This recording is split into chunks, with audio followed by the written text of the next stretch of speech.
Wale wanataka kuendelea na matusi, hiyo ni shauri yao. Ha?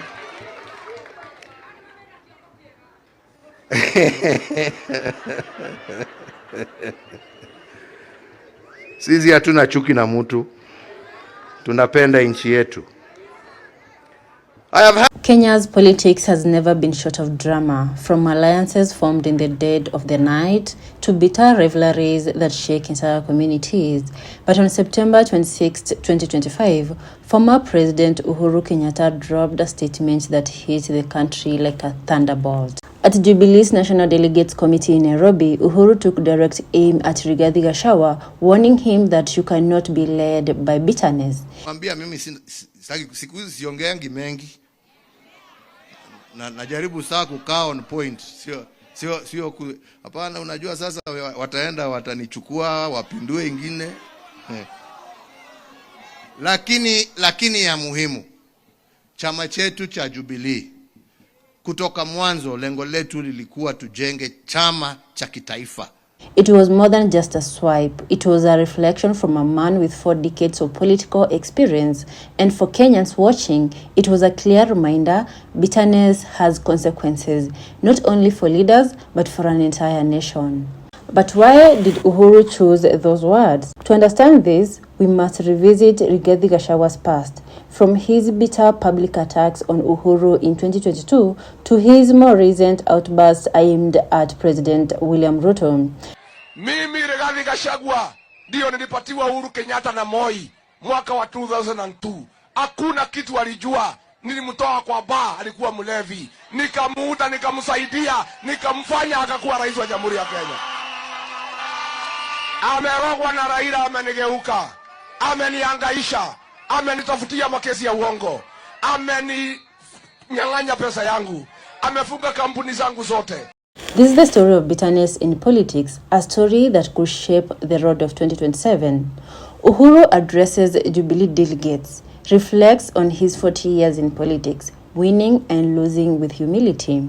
And then he quotes, "In politics, you can never be led by bitterness, anger, or hate. That only deviates you from your mission and vision." I have both lost elections and won elections, taking each in my stride, learning that in politics, you can never be led by bitterness, anger, or hate. Uhuru contrasts bitterness with true leadership, defined by consistency, resilience, and serving the people. And then he warned, leadership driven by anger leads to doom, not success. He points to eroded social programs like Linda Mama as proof of poor governance driven by political grudges. Uhuru's message was clear. Bitterness blinds leaders. It turns them away from service and towards personal battles. But to many Kenyans listening, it sounded like a direct response to Rigathi Gachagua's style of politics, sharp, personal, and often laced with resentment. William Ruto anapanga kugawanya hii jamii yetu ya mlima ndio atukalie. Na nimemkataza na sitamkubalia. Na mimi najua anatengeneza mahwirubaru mingi sana.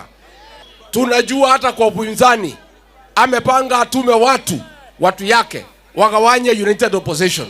Hatutakubalia yeye kwa sababu tukigawanyika. In the lead up to the August 2022 general elections, Gachagua became one of Uhuru's fiercest critics. Gachagua accused Uhuru of betraying Mount Kenya by supporting Raila Odinga over William Ruto. He also accused him of neglecting Central Kenya farmers while focusing on legacy projects in Nairobi. And he also accused him of weaponizing state agencies against leaders opposing him. Let's remember these memorable bitter quotes. Uhuru has abandoned his people and is busy chasing projects that do not feed the ordinary mwananchi. The president is pushing us because we stood with Ruto. Gachagua's bitterness was rooted in a narrative. Uhuru, as a son of the region, had turned his back on Mount Kenya. Campaign rallies in Nyeri, Murang'a, and Kiambu became platforms for fiery speeches against Uhuru. This bitterness helped mobilize Ruto's UDA support in the mountain. Bitterness became a political weapon. Gachagua's constant attacks painted Uhuru as an enemy of his own people, and while some dismissed them as desperate politics, they resonated with many voters, delivering a landslide for Ruto in central Kenya. Fast forward to 2024 and 2025, cracks emerge in Ruto-Gachagua alliance. Gachagua starts accusing Ruto of betraying Mount Kenya by centralizing power, ignoring his advice on economic hardships, and favoring other allies like Musalia Mudavadi and Kipchumba Murkomen. Some of the bitter remarks that he said are, "I sacrificed everything for William Ruto, but today our people are suffering while others dine at the table." He also said Mount Kenya will not be taken for granted again. In May 2025, Gachagua launched his Democratic Citizens Party, DCP, a move widely seen as rebellion against Ruto. His speeches now mirror the bitterness once directed at Uhuru, only now Ruto is the target. The cycle of bitterness repeated itself. Once Uhuru was the villain in Gachagua's story, now Ruto has become the new target. To Uhuru, this was proof that bitterness is not leadership. It is a disease that consumes allies and leaves chaos in its wake. Uhuru speaks about lessons from losing elections and winning gracefully. He notes how bitterness in politics divides nations. He urges leaders to focus on mission and vision and not revenge. He links bitterness to poor governance, crabbed health programs, economic experiments, and stalled projects. Uhuru was not just criticizing Gachagua, he was teaching a political philosophy that resilience and humility are more valuable than anchor. It was a reminder that the true measure of leadership is not how loudly you attack your enemies, but how steadfastly you serve your people. In Kenyan politics, bitterness is both a tool and a curse. It rallies supporters, but it also destroys trust. And when bitterness replaces vision, it is ordinary Kenyans who pay the price. There are reports that Gachagua is preparing to run for president in 2027. His challenge is, can he present himself as a visionary leader while carrying the baggage of bitterness? His new party, DCP, is seen as a platform for rebellion, but also a gamble that could isolate himself. Analysts warn, bitterness may win crowds in rallies, but loses credibility in governance. Uhuru's warning may be prophetic. Can Gachagua transform his politics from bitterness to vision, or will he remain trapped in the cycle of anger that once consumed his rivals and now threatens his own future? Uhuru calls for young, principled leaders to rise, emphasizes integrity, compassion, wisdom, and humility.